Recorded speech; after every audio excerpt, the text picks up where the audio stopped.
Hi friend, मैं आज जो क्वेश्चन ले आया हूँ वो है कि लीज़ और लाइसेंस में क्या फ़र्क है। लीज़ कहाँ डिफ़ाइन है और लाइसेंस कहाँ डिफ़ाइन है। इसलिए वो ये जो डिस्कस हुआ है case law 2005 civil law cases page 1982 Karachi. Lease और लाइसेंस में फ़र्क क्या है।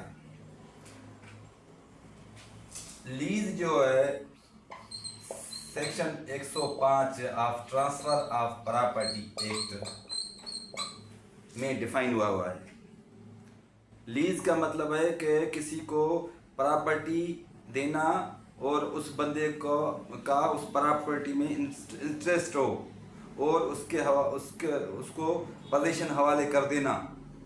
फिर जितने भी दिन लीज दिया जाए, मगर लीज में जो है ओनरशिप होती है और प्रॉपर्टी का इंटरेस्ट होता है जिसको लीज कहते हैं। और लाइसेंस जो है वो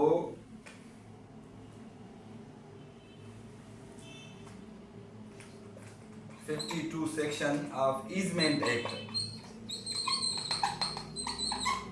ईजमेंट एक्ट में लाइसेंस डिफाइन हुआ है। लाइसेंस का मतलब है कि किसी की कोई ऑब्लिगेशन हो, किसी का फ़र्ज़ हो और उसको जो गारंटी है वो उसको तैनात करता है। उसमें ओनरशिप का नहीं होता, उसमें प्रॉपर्टी का इंटरेस्ट नहीं होता है।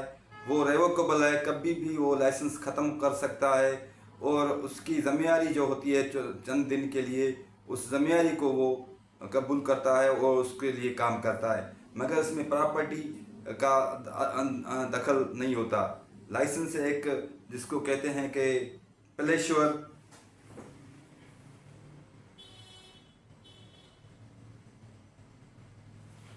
और ये लाइसेंस ऑफ प्लेश्योर भी इसको कहा जाता है और ये पर्सनल ऑब्लिगेशन के ऊपर खड़ा हुआ है। Thank you. ये मेरा सवाल था, इंशाल्लाह पसंद आया।